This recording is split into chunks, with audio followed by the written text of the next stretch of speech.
All right, what's up, y'all? Good to see you. Joe here. I'm one of the community leads for Albert's List. Elisa is with us as well under the moniker Albert. Elisa, you're going to be on audio only for this one, I'm guessing. That sounds right. Yeah, audio only because I get terrible reception when I'm not in the office Oh, on Mondays. Sorry yeah. about that. Thank you all. No But problem. it's You're gonna get you're fixed good. because we're upgrading, so it should get better. Yeah. Okay, good. Yeah, no worries. Yeah, awesome. I love the somebody's using the Q&A already. Somebody said, "How do you guys not get the access info right on this SHIT Bush League organization?" Fantastic feedback. Have a great day. I love that. Good to see everyone nonetheless. And if you need to tell me I'm full of it in Bush League, no problem. Feel free to host your own webinar. I totally get it. Been there, done that. But yeah, that said, let's get right into it. All about making things work. Good to see folks. If you're tuning in from the Bay Area, hello. If you're tuning in from the Mountain Zone, Central, East Coast, hello. If you're tuning in from London, what's up? It's late. If you're tuning in from Europe or India or APAC or somewhere like that, I don't know what you're doing up at this time of night, but we're glad to see you. Even if you're just tuning into the recording afterwards. So yeah, let's get right into it. I'm gonna screen share here in a sec. We've got ourselves about 45 minutes to knock it out. Oh my gosh, we have a Melbourne. We have a attendee from Melbourne. I love that. Thanks for joining us. And we've got Mexico City. Y'all are awesome. Good to see the full range. So okay, let's get right into it. I'm gonna do a little bit of this. Elisa, if you don't mind, just let me know if you can tune on the audio and tell me if you can see that first title slide before I get into it.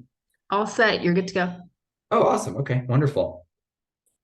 So if you haven't already, say hello in the chat. Tell us where you're tuning in from. I saw someone who's in that Mexico City time zone. We've got Melbourne, we've got Madison, Wisconsin, we've got the Bay Area. Love that. We've got a whole crew. I always run these webinars really pretty low key, so I'll kind of keep checking the chat, drop any questions, ideas, thoughts in there. Yeah, and we're excited. So this topic, how to recession-proof your job search in 2023, could there be a more timely topic? We actually ran this one early this year, and then updated it a little bit recently to run this particular webinar. So, some of it, if you happen to catch that one, will be familiar. Some of it might be new, but we're excited to get into it. So I feel like most people here are probably familiar with Albert's List, but if you're not, this is the quick picture. We've been around. We just celebrated 10 years, I think, in the last couple of months. Albert, who's on with us, will probably be hanging out in the chat. Started this community a decade ago, just kind of out of necessity. And I've actually been part of the community since I think maybe a year or two after it got going. So just kind of somebody who hung around, knew Albert for a while, became part of the community, was excited to sort of be part of it, join the moderation team, helping with the online group, that kind of thing. And we've also got Elisa, who's a moderator and a lead for the boot camp with myself. We both kind of run the 8 weeks to employ a job search boot camp, which we'll mention briefly on this webinar towards the end. And then I also do some coaching for managers and directors and founders and things like that. So Elisa, you heard her say hi just a bit ago. She'll be tuning in the chat as well. Yeah, so this is the agenda for the evening. Feel free to drop questions into the chat or into the Q&A as we go along. Obviously, we'll have a little bit of time at the end for that as well. I tend to try to keep these as, practical as possible. So you'll see me screen sharing just a little bit on some web pages and tabs and things like that, where we'll look at some resources. But we'll talk a bit about kind of what does it take to actually organize your job search? How do you make it repeatable and scalable? We'll talk a little bit about AI tools, since that's sort of hitting the market really intensely this year. We'll talk about how to kind of find the niche. I call this riches in the niches, or niches in the niches, marketing joke. But how to kind of get your job search dialed in. We'll talk a little bit about some skills that are recession proof, a couple of examples. We'll talk about translating your skills if you do want to go from tech, to government or nonprofits. That's, social impact, things like that. That's very popular right now. And then we'll talk about the classic, right? How to keep those fires warm, how to position yourself, do networking, do outreach, that type of thing. So that's kind of the table for today. I see a bunch of folks have dropped their LinkedIn profile into the chat. If you haven't, please do that. We'd love to, connect with you. We'd love to make sure folks get connected with you and help you all kind of get connected with each other. That's always a good thing. So, Yeah. Okay. So before we really get into it, let me ask really quickly just to check the sort of the room. How many people put a one in the chat if you're actively job searching, and a two if you're like kind of passively, yeah, I'm thinking about it. I'm seeing what's what. All right, we got some ones. A lot. Okay, a lot of people actively job searching. Excellent. Okay, yep. See a couple twos. I'm kind of wondering, I'm like, is anybody not passively job searching? I feel like maybe that's kind of one of the topics that go with it. Okay, yeah, lots of ones. Love that. Okay, cool.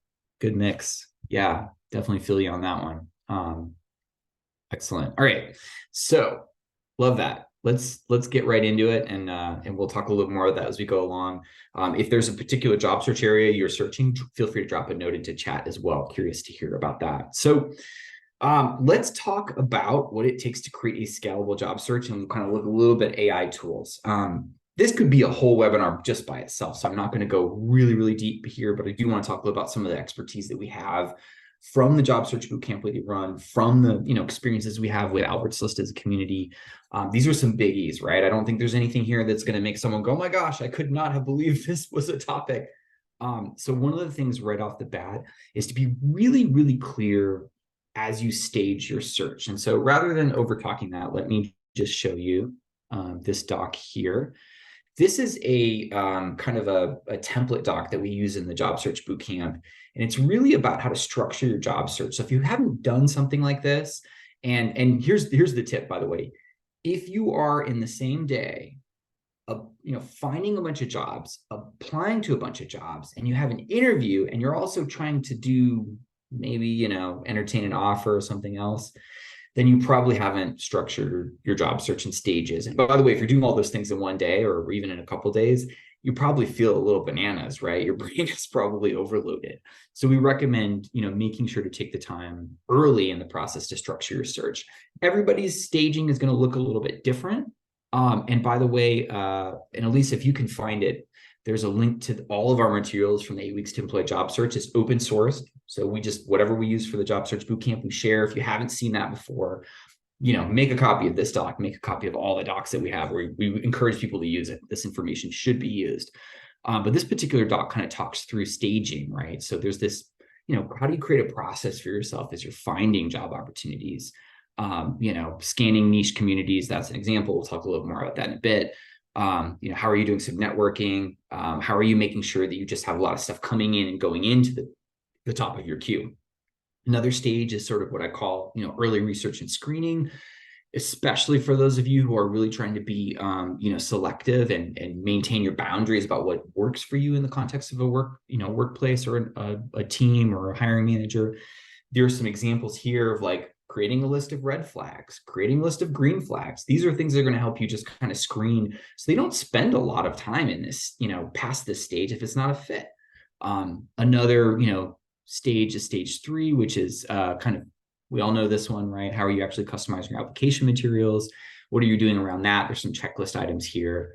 Then you get into interview prep, a little more networking, negotiation, things like that. So if you don't have a staging process like this is something I encourage you to take a look at, because not only is it going to help you kind of like structure your time, it's also going to help you feel a little less bananas when you try to move between the stages, because this is not a linear process, right? Unfortunately, sometimes you're like in stage 1, oh my gosh, I got an interview, so I dropped down to stage 4, these things, and then you go back and forth, right? So these things are flexible.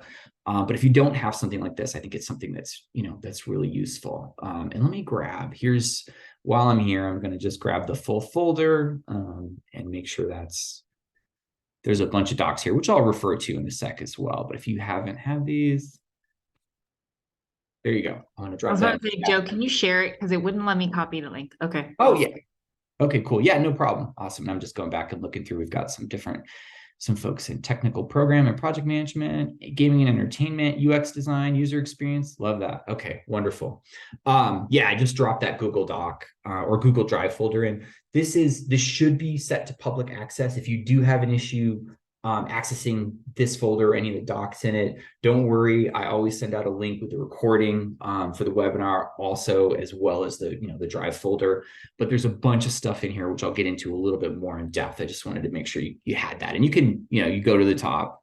If you've used Google Docs, you're probably familiar. You go to File, make a copy. You can make a copy in Google Docs. If you don't want to do that, if you want to drop it into, Word or Doc or PDF or whatever you decide to do, you can also download a copy in that way as well. So yeah, so that's kind of a good tip. Another tip that I always mention is to use a job tracker. And I'm actually going to show you a couple of examples. One template, which we use through the 8 Weeks to Employee Bootcamp. Oh, I already have that open. See, there you go. I'm organized. Just forgot about it. This is actually a tracker that Selena Mendoza made. If you all aren't familiar with Selena, Selena is the GOAT. She is incredible. She's a product manager, product leader, someone who is just like an organized mind. And when she went through a job search last year, she made this tracker in Airtable. You don't have to, you don't necessarily have to be as detailed as Selena is. You can kind of see here visually. She's got like some really cool staging. Your staging might not be as, oh, sorry, let me stop. There we go. Your staging might not be as granular, like app viewed, resume downloaded, casual chat, recruiter screen, first, second, third, workshop. It's a lot of stages, right? But maybe you are an organized mind and you like that, right? And that works for you. So I would recommend taking a look at that Airtable tracker. And I'll drop that link in the chat as well. If you don't have something like this, it's definitely worth, setting something like this up. And I'll take a look at another example that's, pretty functional as well. But this is something like when I organize my time and I work with job searchers organizing their time, you have to have a place where you sort of put the things, because otherwise it lives in your email or in a doc or it gets lost, right? So make sure you have some type of job tracker. That's usually a good idea too. Another thing that you can do is to manage your time in a specific way. And I'm going to show you kind of a visual example of that. Not everybody's going to do it this way, but it can be helpful. Some people typically use, oh, I forgot I had that open too. I have ADHD, so sometimes I bounce back and forth. Just so you know, that's why I move a little fast sometimes. This is an example of a job search calendar that you can set up. And let me turn off my other calendars really quickly because it's probably a little, there we go. Okay. So, I mean, how you set up your calendar is probably going to sort of vary for each person. But one of the most important things that that you can do is sort of structure your time. And you can do this in a doc. You could do this in an Asana board or Trello or Monday.com or whatever you like. A lot of people like calendars, so that's something I recommend. But you can actually put the direct links. Let's say this activity is looking for jobs, right? Top of the funnel, sort of stage one. You can actually put a link directly to the places that you want to go. And I know this sounds really simple, but it's actually something that not many people do. And I'll show you an example. So this is a niche job board called Tech Jobs for Good, if you're not familiar with this one. And you'll actually see, it might be a little hard to see up here, but in the actual URL, you can kind of see that little question mark, and then it has the actual code. So this is the link to this job board just for this section, just for design and UX. So what I did was I went to the job board, I selected this category, grabbed this, and then I added it to my calendar invite. So when I click through this, I'm not spending any extra time. There's no cognitive load needed to sort through stuff. Same thing for working nomads. It's another job board where you can kind of, select the category and then copy paste that link right to where you want, and well found and things like that too. So it's just an example. And you might also have a watch list. That's what this one's called. Like, let's say you have a spreadsheet with 50 companies and orgs that you really like. You've got a link right to their careers page in your spreadsheet. Put that link right to that tab of that spreadsheet into your calendar, right? So it's very specific. This is especially good if you find yourself kind of doom scrolling, which I think most of us have some, variation or challenge on these days. So, rather than like, I go on LinkedIn and look up a bunch, no, don't, you can totally get drowned. Like, this is a nice functional way to structure that time. So just an example, there's a link to this calendar you can see. I mean, you can do whatever you want, obviously, but I think this, this provides some kind of support for how to structure or set up your time. You probably don't have a 40 hours a week to do job searching. Most people don't. I mean, I would recommend that. But as you can see, there's a lot of stuff here that you can kind of check out. Okay, so let me close that. We'll go back to the presentation. So you can use a job tracker. That helps with the staging. You can manage your time, job search calendar, et cetera. The other thing I wanted to mention too is it's really important to be iterative. Let me ask this is probably a good question for the chat. So how many people put a 1 in the chat if you've created, I'm going to laugh here because I bet we have some. If you've created a job tracker, spreadsheet, Airtable, whatever, and you just never looked at it again for weeks on end, put a 1 in the chat. I'm just sort of curious if anyone's ever done that. Oh, we got a heavy 1. Okay. Yeah. Okay. Yeah. We've all done it. Same. Me too. Absolutely. Same here.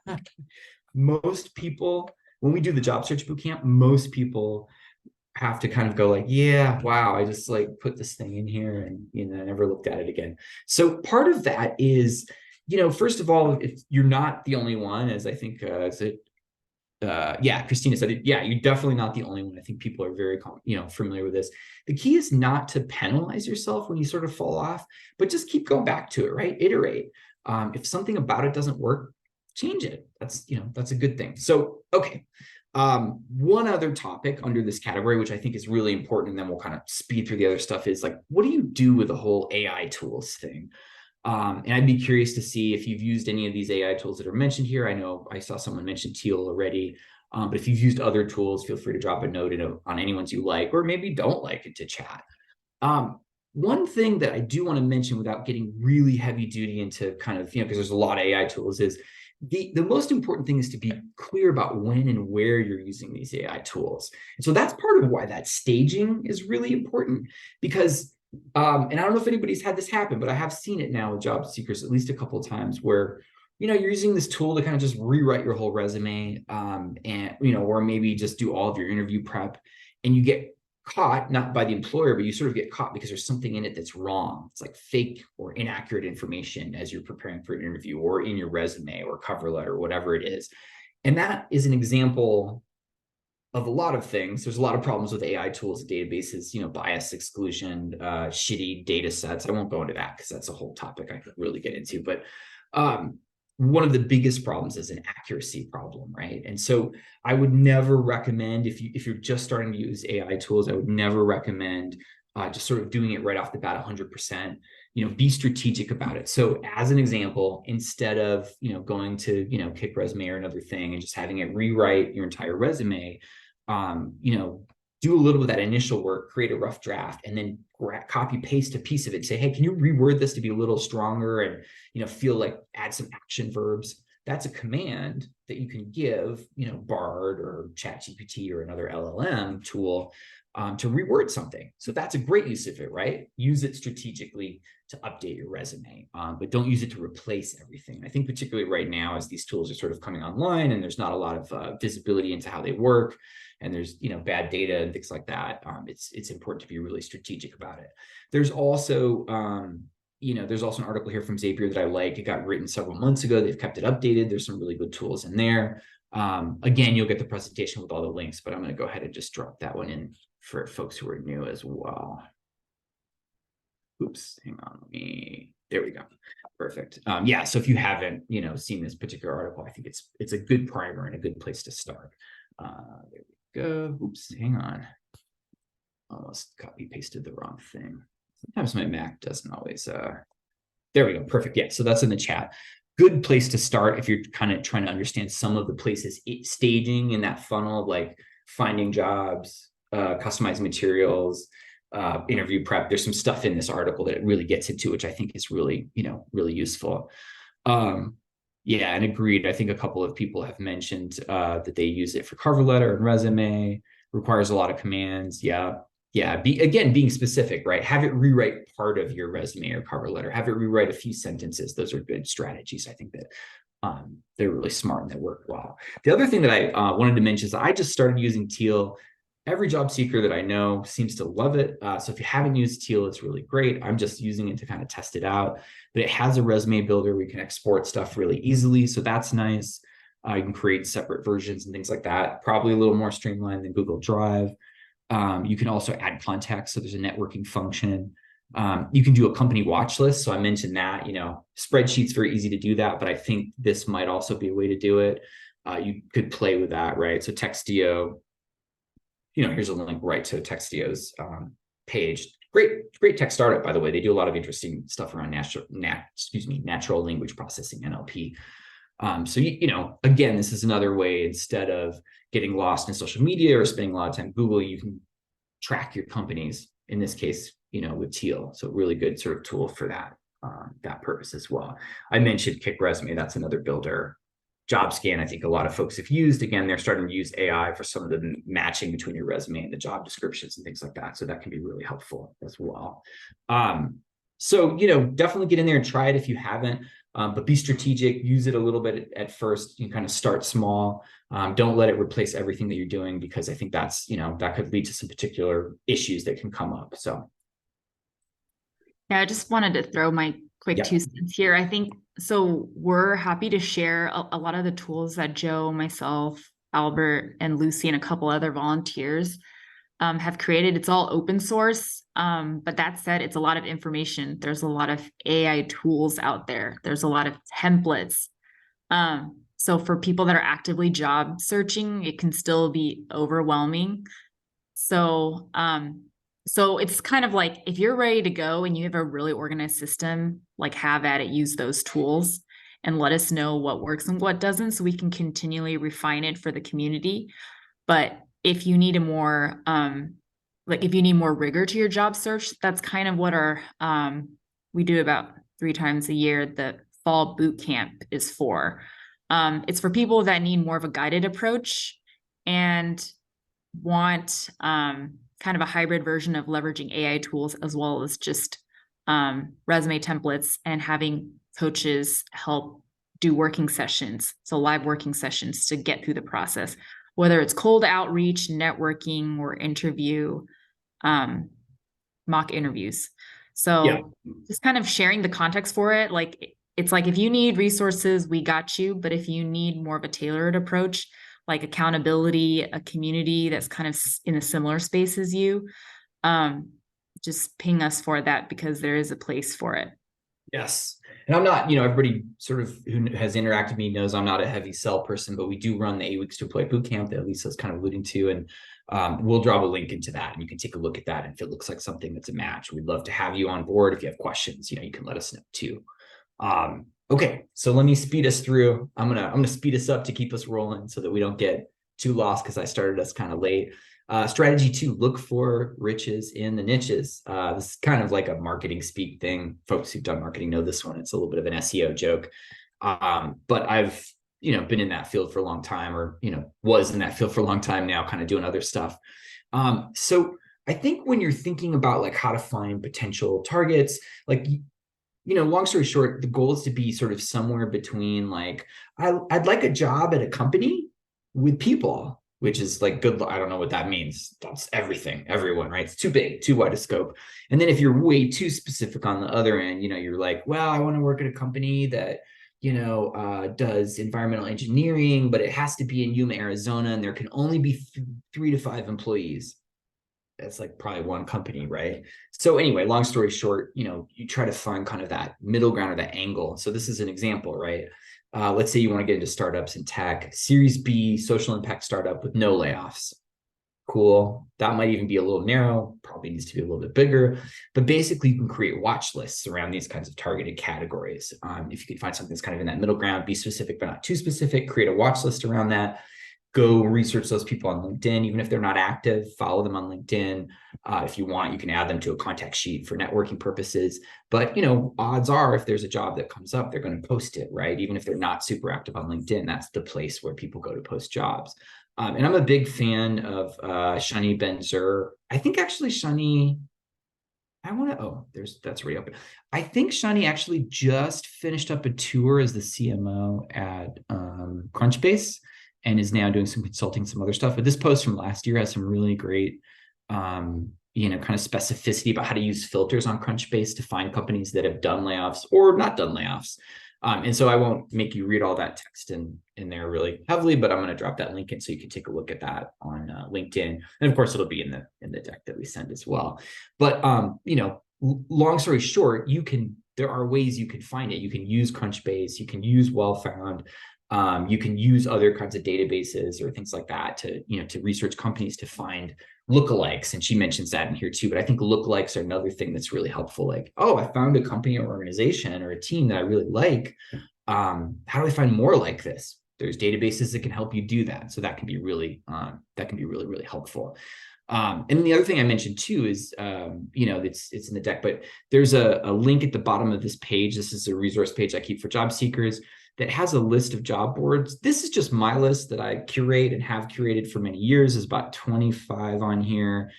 My sweet spot of stuff is a little more, it's remote. These are all remote job boards for the most part, with a few exceptions. Most of them require salary and pay to be posted. Not all, there's some variation.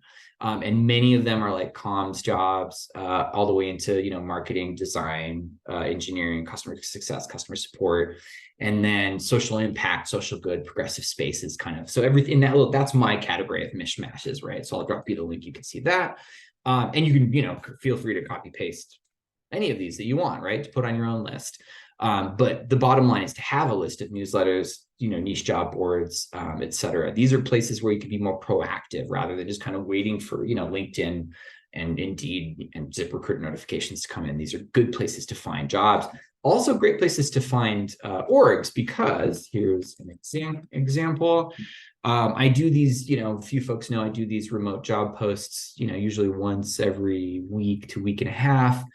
And so this is just the archive that I have. I've been doing this for a few, I don't know, this is probably year three, maybe year four of doing this, but I just started tracking the actual, keeping actual list for the last 6 months. This is just a read-only doc, there's nothing in here you can't see. So I'll actually, if it ever loads, I'll share the doc directly. But this is just, a few months of, and Marta mentioned, hey Marta, good to see you. no Marta well. I do these posts all the time, right, in the Albert's List community as well as on LinkedIn. This is just like jobs. I don't know how many are in here, but these could all be, orgs on your watch list, right? So that's the way I sort of do this as a service for, community, right? I do it because I care about getting people jobs that are remote, that are transparent, where their salary and pay is up front.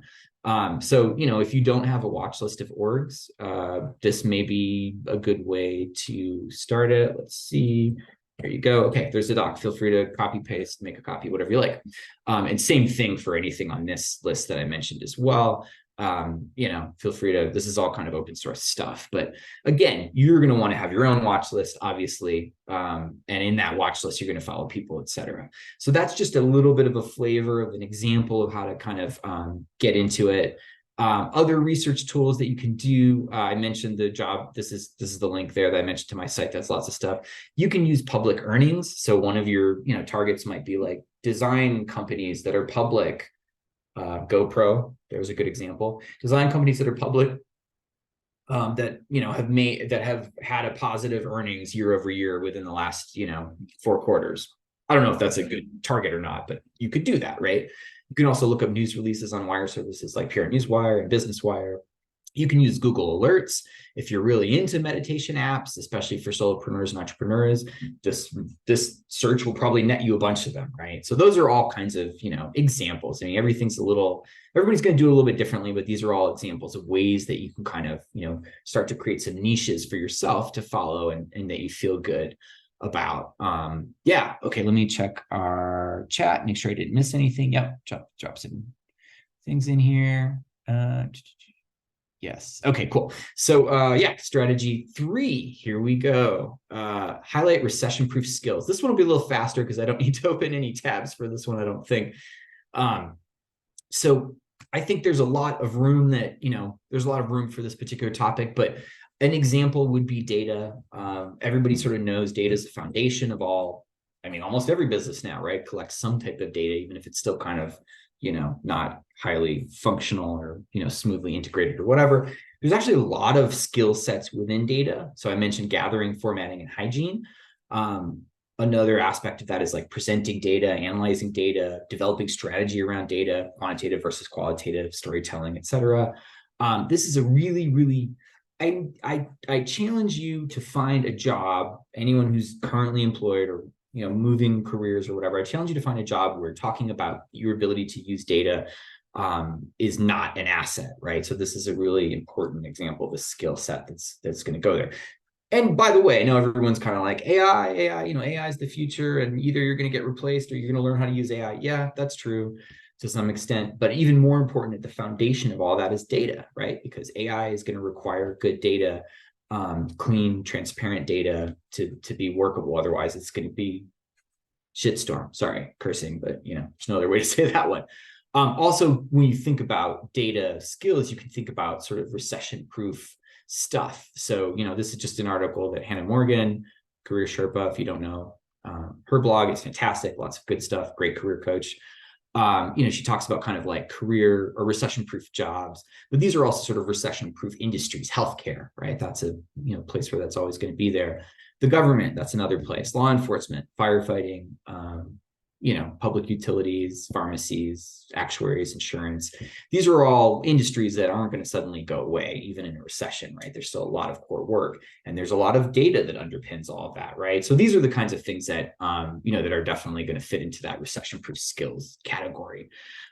So what that would actually look like in practice. Here's a second example. This one's coming up a lot right now is, kind of remote and hybrid work communication. And more hybrid, because it seems like people are like, oh no, we're not going to be completely remote, which you can already tell my opinion on that one from some of the job boards I've shown. But the bottom line is, and I can tell you this because I actually do a lot of training and coaching for organizations, founders, and managers at small to medium-sized businesses. Huge pain point. People just don't know how to, work remotely versus in office, but especially hybrid, right? Well, some of our employees are in the office, some aren't. Some are on the Eastern time zone, some are on the Pacific time zone, some are, down under, some are in, Brussels, different time zones, different styles, tools, different access.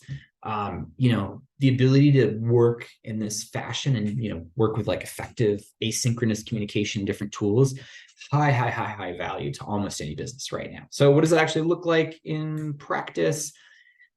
No rocket science here, but some examples, of how you would rewrite the way that you describe what you do. These, I could see this being at the top of your resume. It could be in your cover letter. It could just be in your LinkedIn post that you're introducing yourself to your network. These are all things that, you kind of redo your positioning a little bit. It could be in your interview prep doc, things like that. Again, skills that are recession proof. Okay, so strategy number 4, translating tech skills to government and nonprofits. This one's not like super rocket sciencey, but I did want to mention it. I think one of the things that for folks who've worked a lot in tech, especially, we might not always realize that other industries, other sectors don't always sort of use the same language. They don't always have the same structure. And I'll give you sort of the big, example that a lot of folks are probably familiar with. If you're going from private industry to working in government, your resume actually could be completely different. And the example is that, like, if you're working for let's say you're working for the Forest Service. I remember a bunch of years ago, a friend got a job at the Forest Service and she shared a resume with me and it was like, 8 or 9 pages long. And I was like, who the heck is reading an 8 or 9 page resume? Well, in the government, they're definitely doing that because her salary grade was actually based on the years of experience that she demonstrated in her resume, right? So on the government side, longer resumes tend to be more standard. There's some exceptions to that, of course.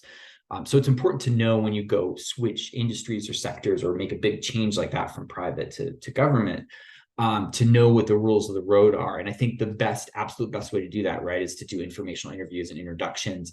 Someone has done what you're trying to do.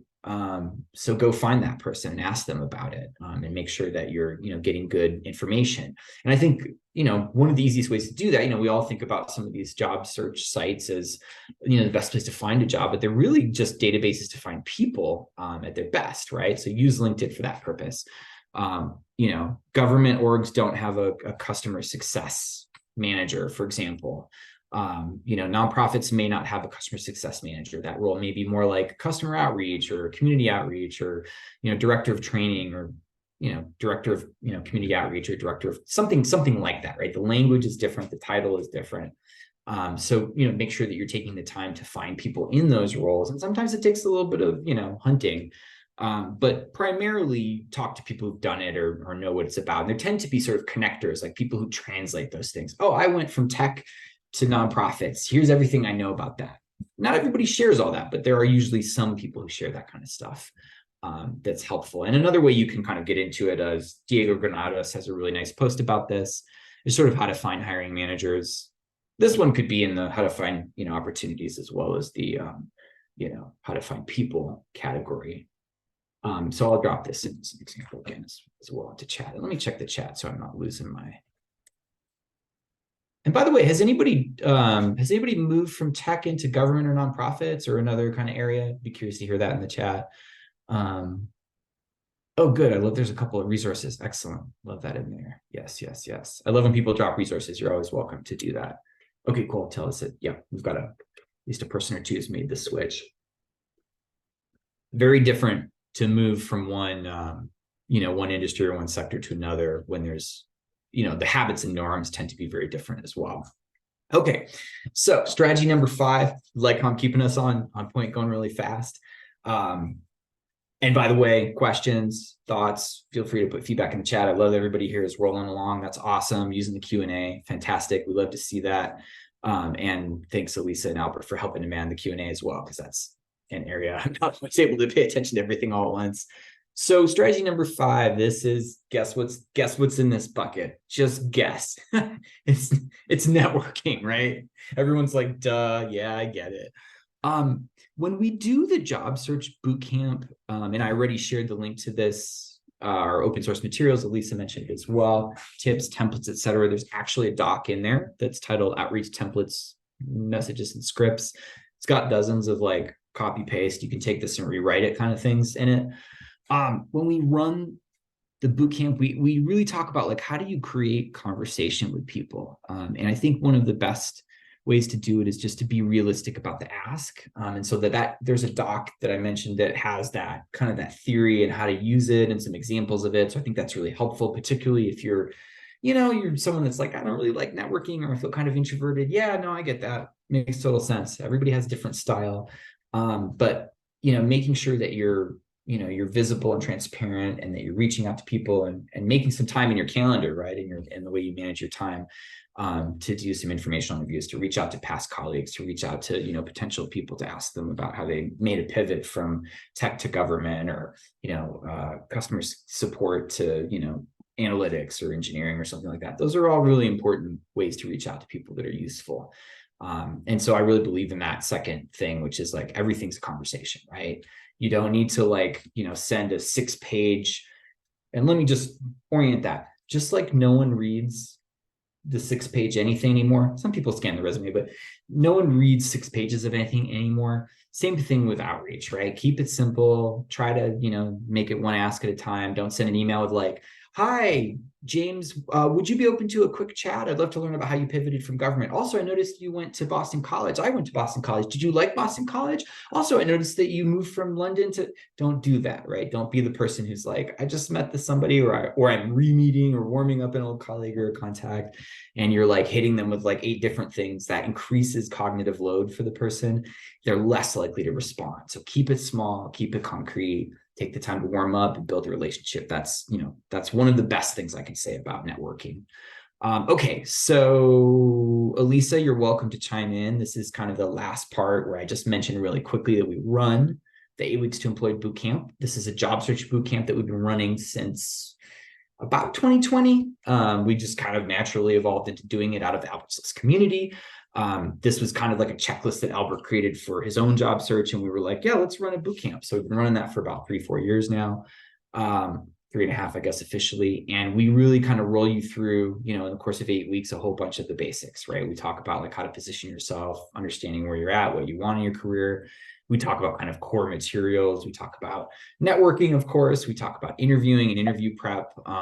And then we obviously get into some of the bigger stuff like positioning and context, and, late stuff like, offer letters and negotiation, how to make sure that you're credible as you get, into final interviews and things like that. And so we run a lot of that stuff pretty flexibly. So that's the boot camp, which we're actually kicking off on September 11th. That's don't quote me, I believe it's 2 Mondays out from now. Feels like September is like a train it's hitting. The 8 Weeks to Employed model is pretty useful for a variety of folks. And let me see. I believe I have a link to it open. Let me see here. Oh, by the way, let me reshare if you didn't see it. Um, if you didn't see, I know I put it in the chat, it's a little bit further, but here's that Drive folder again. If you need it, these are the materials that we use in the actual boot camp. And you're welcome. Again, you're welcome to make a copy of any of it, right? If you find any of this useful, download it, use it, make a copy. Make it work for yourself, right? We're always all about that. And I'll grab a link to that boot camp. Yeah, just so you all can kind of get a little peek at that. Okay, Elisa, feel free to chime in. Questions, Yeah. thoughts? A, Yeah, cou- extra a couple feedback. of thoughts. Yeah, no, Joe, you did an awesome job kind of summarizing it. Just a couple of thoughts for the group. I know there's been one-off questions on like networking, how do you send cold emails? So the best way to look through templates and best practices is the open source drive that Joe shared. It's a lot of information to go through. Mhm. And I also sent an open source job search doc that a bunch of us built. Lucy, myself, Joe, Albert, and a couple of others. Marissa Marsala included her app tracker as well. So it's kind of a labor of love, but you can also use that to guide your search. But we created the bootcamp because there was a lot of folks that said that it's information overload and they need more of a guided approach towards job searching. So if it's helpful, just check out the program because like as much as like Joe and myself and Albert would love to get back to everyone and answer all the questions, it's kind of hard for us to do that. And so the program is kind of our scaled way to help everyone get that consistency in support and consult. We also do office hours, one-offs for that. Yeah. But I mean, in ideal world, we would be able to do this full time all the time. But this is kind of our way to make sure that we get back to everyone and that you feel supported. The other thing I will say about the program that's been helpful, and we're sharing this because we've gotten a lot of requests just to articulate like what's the difference between these sources and the program. A lot of what job searchers feel has been helpful is the community and the accountability that the program brings.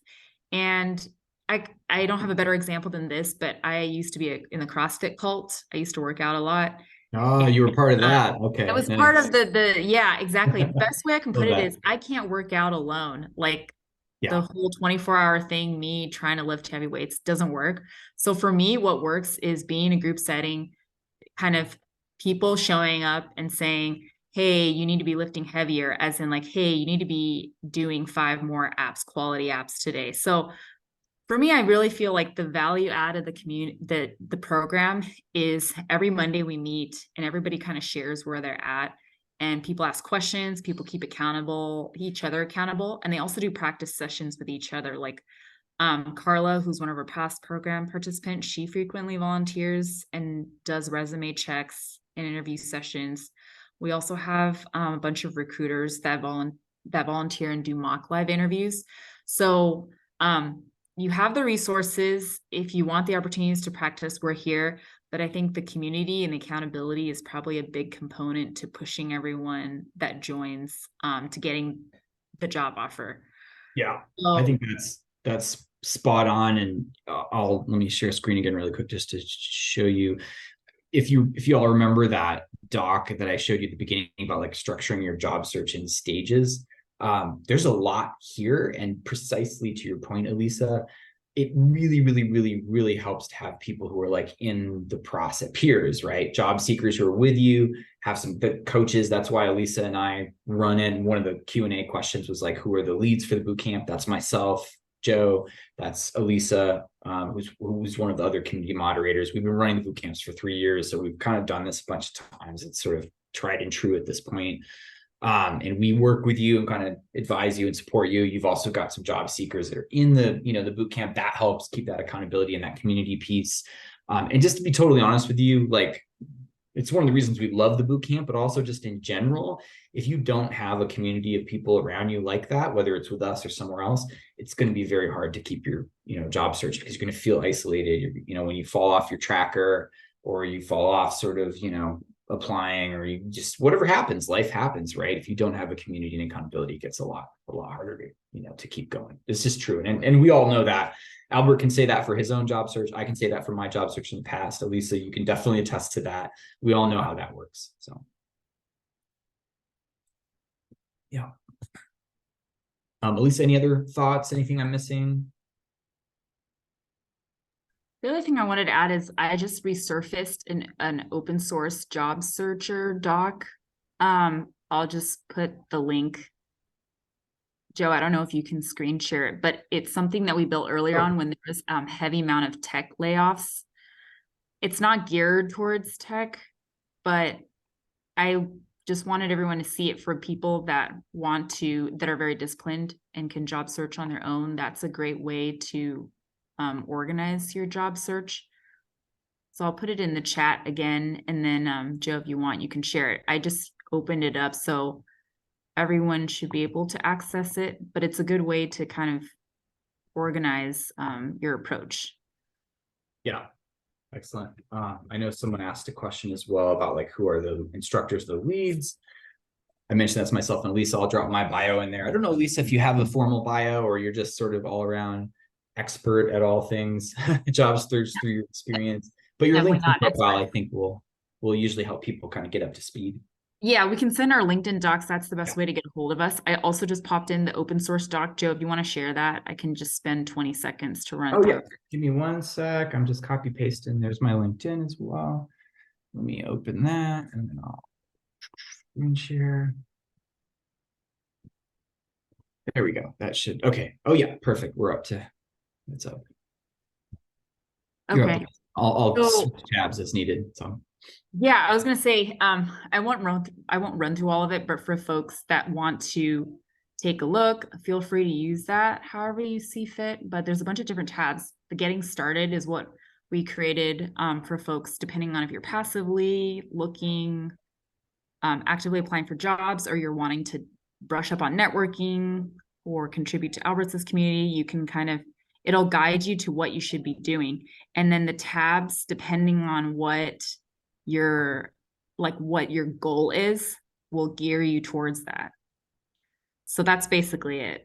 It's basically getting started. You decide what your goal is and then choose your own adventure. Click on that tab. There's many other ones. Joe can peruse through it. The app tracker we included by Marissa is pretty good as well. Selena's is awesome. And then if you scroll a little bit more, it'll be, for those actively searching. Staffing agencies, we're constantly updating that. Job opportunities that are open. And then if you're just wanting to network, some good folks to follow just to get the ball rolling on LinkedIn. Yeah. Yeah. Lots of good stuff in this particular item. Yeah. Love that. Yeah. And, again, I think the way we always kind of approach it with job seekers is, you sort of find what works for yourself. Everybody has a different cadence and different rhythm. But resources are important, right? And you kind of take the stuff that you need and make it work for yourself.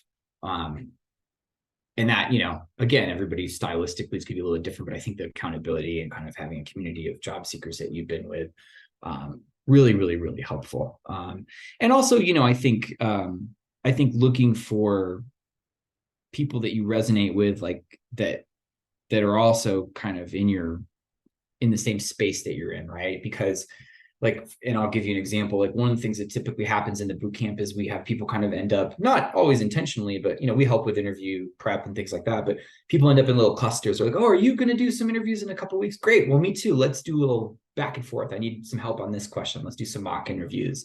So that's where it really helps to have, community and accountability and other job seekers, who are kind of peers in that process, because there's a lot that goes into a job search, and that includes the rejection, right? When you get some of those frustrating moments where you feel like you're rolling a rock up the hill and it comes back down a little bit, it's really helpful to have, community and have accountability for that to, just to kind of emphasize with the feeling and the perspective of going through it.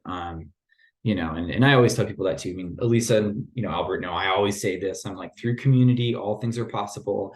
None of us do any of this alone. Do not be isolated. That's my number one tip. Like, if you take away nothing else, we'd love to see you at the boot camp. But if you take away nothing else, take away that you shouldn't be doing it by yourself, because it's too hard, right? The job search is a kind of a community enterprise, and it's something that feels better, looks better, works better when you have people, who are kind of on the journey with you. That's something we really believe in. So, yeah. Okay. Any other thoughts, questions, feedback? Feel free to drop anything in the chat. Really great. I mean, love the comments and the thoughts. Quite a few people provided resources. Thank you for doing that. We love that. Thanks for dropping that link back in, Albert. That's the boot camp. Please take a look. If you have questions, let us know. We're always here to help. We'd love to see you, in that. Steal all these resources, use them, make a good use of them. We're sort of, one of the reasons that we do things the way that we do with Albert's List is because we want this open source model of like, each one reach one. I say that a lot too, where we want people to, to just be supported in the process. And, no matter what, we don't want you to feel like you're alone as you're kind of going through your job search. And we always try to find a way to help people, get some momentum. Also, last but not least, I'll say that I know there's a lot of stuff here that we just did. You're going to get an email after with the presentation deck with all the links that we dropped into chat. You'll get the recording if you want to rewatch it or just rewatch part of it. That's totally cool. And yeah, we'd love to see you at the boot camp. And thanks for your time. We're really glad to see you all. And I hope that you're feeling through this webinar, you're feeling a little more supported and connected, because that's what it's really all about. So. Awesome. All right. Thank That's you all all we got, I think, right? Yeah, thanks all for joining us tonight. Like I said, we'll drop the LinkedIn links again. Feel free to ping Joe and myself if you have any questions about the information covered. Yes, we will be sending the recording. We will also be doing another informational session. So take a look at the open source docs, and we wish you all the luck in your job search. If you want more of a accountability approach, as well as the comprehensive deep dive, boot camp's another option to go. So thanks so much for spending your Monday night with us, and we'll see you soon. All right, y'all. An absolute pleasure. So good to see people from across the globe. Thanks those of you who stayed up late at night or early in the morning in a couple of cases. And we'll see you soon. Take good care of yourself. We'll see you in the community. So, all right. See y'all.